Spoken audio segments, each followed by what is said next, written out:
ഒരു കാര്യം ഞാനൊരു വർക്കിംഗ് സാറിന് അറിയാലോ, ഞാനൊരു ആർട്ടിസ്റ്റ് ആണ്. ഞാൻ പോലും എന്റെ ജോലി കഴിഞ്ഞു വന്നാൽ ഞാൻ എല്ലാം ഫ്രഷ് ആയിട്ട് എന്റെ വീട്ടിൽ ചെയ്ത് കൊടുക്കുന്നത് സാർ. ബീന 35 വർഷം മുമ്പ് ഈ ഫീൽഡിൽ വന്ന ഒരാളാണ്. അതെ അല്ലേ? അന്നുള്ള സീരിയലുകൾ കുടുംബങ്ങൾക്ക് ഒരു സമാധാനവും സന്തോഷവും കൊടുത്തിരുന്നു. ഇപ്പോഴുള്ള സീരിയലില് എന്താ നമ്മൾ കാണുന്നത്? കളക്ടറുടെ ഭർത്താവ് ഡ്രൈവറായിട്ട് വരുന്നു. കളക്ടറുടെ ഭർത്താവാണ് കളക്ടറുടെ ഡ്രൈവർ. കളക്ടറുടെ കല്യാണം കഴിക്കുന്നത് എങ്ങനെ? കളക്ടറുടെ ഡ്രൈവർ പോയിട്ട് ADM-നെ പിടിച്ചിടിക്കുകയാണ്. മനസ്സിലായോ?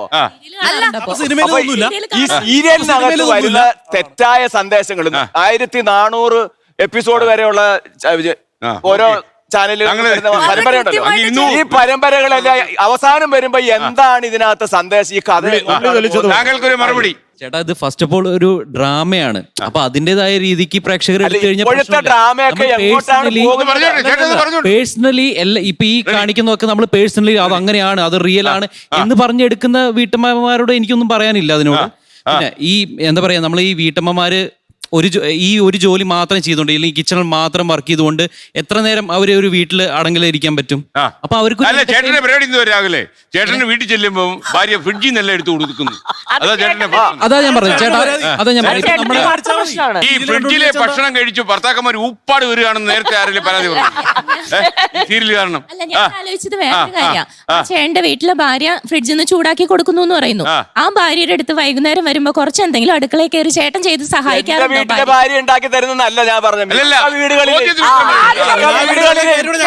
സംഗീത പറഞ്ഞ മറുപടി ഉണ്ട്. എന്തോ അറിയോ, ഈ വീട്ടമ്മ ഇദ്ദേഹത്തിന് ആഹാരം വെച്ചു കൊടുത്തോ ഫ്രിഡ്ജിൽ വെച്ചിരിക്കുന്ന എടുത്തു കൊടുത്തോ എന്നുള്ളതിനേക്കാൾ വലിയ പ്രാധാന്യമുള്ള മറ്റൊരു സബ്ജക്ട് ഉള്ള എന്തോ പറയട്ടെ. ഞാൻ പറയട്ടെ, ഇവിടുത്തെ പ്രധാന സബ്ജക്ട് അതല്ല.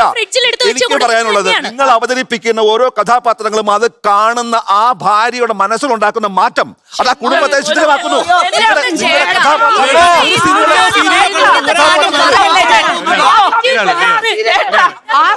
സന്ദേശമൊക്കെ എന്തിനാണ്? അല്ല, ഞാൻ ചോദിക്കട്ടെ, കുടുംബങ്ങളിൽ സീരിയൽ മാത്രമല്ല, നമ്മൾ ഈ ചുറ്റുമുള്ളതൊക്കെ നെഗറ്റീവ്സ് ഉണ്ട്. നെഗറ്റീവ്സ് മാത്രം എടുക്കുവാണെങ്കിൽ നെഗറ്റീവ്സ് മാത്രമേ ജീവിതത്തിൽ ഉണ്ടാവൂ. ഇത് എക്സാം ടൈമാണ്. കുട്ടികൾ പരീക്ഷ എഴുതേണ്ട സമയമാണ്. അപ്പൊ അതിന് വേണ്ടിയിട്ട് അവര് 10ാം ക്ലാസ്സിന്റെ ബോർഡ് എക്സാം തുടങ്ങാറായി. ആ എക്സാമിന് മുമ്പേ പ്രിപ്പറേഷൻ പറയട്ടെ അവിടെ കുഞ്ഞുങ്ങളിൽ പഠിക്കാൻ സമ്മതിക്കാതെ ഈ നേരത്തെ പറഞ്ഞ പോലെ 6:30 മുതൽ 10:30 മണി വരെ TV കാണുന്ന ഒരു അപ്പൂപ്പനെ അവരുടെ ബന്ധുവീട്ടിലേക്ക് നാട് കടത്തി. എന്റെ നാട്ടിൽ കാര്യം അറിയോ, അടുക്കാണ് ഈ അച്ഛന്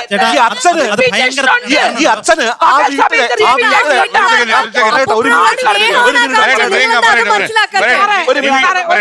പറയട്ടെ, ഇത് എന്തുകൊണ്ടാണ് നമ്മൾ അന്വേഷിച്ചു.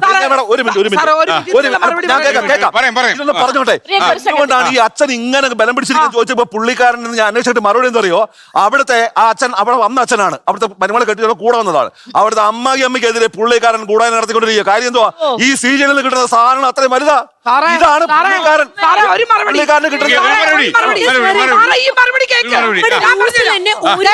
ഏത് അമ്മായിയപ്പനും ഏത് അമ്മായിയമ്മയായാലും ആ ടൈമില് സീരിയൽ കാണുന്ന ഒരു നിർബന്ധമില്ല. റിപ്പീറ്റേഷൻ സാധാരണക്കാരായ വീട്ടുകാരോട് പറയേണ്ട കാര്യമുണ്ടോ? സാധാരണ പ്രേക്ഷകനെ സംബന്ധിച്ചിടത്തോളം ഇതിന് നാളെ രാവിലെ 7:30 മണിക്ക് വരും, ഞാൻ അന്നേരം കാണാൻ അത്ര ക്ഷമയില്ല. അതിനും വലിയ മയക്കുമരുന്നാണ് നിങ്ങൾ മയക്കുമരുന്നാണ്. ലോകത്തെവിടെയായാലും ഏത് സമയത്തും 24 വാർത്തകളും ഓഗ്മെന്റഡ് റിയാലിറ്റി പാക്കേജുകളും എക്സ്പ്ലെയിനറുകളും വിശദമായി കാണാൻ ഞങ്ങളുടെ യൂട്യൂബ് ചാനൽ നിങ്ങൾക്ക് സബ്സ്ക്രൈബ് ചെയ്യാം.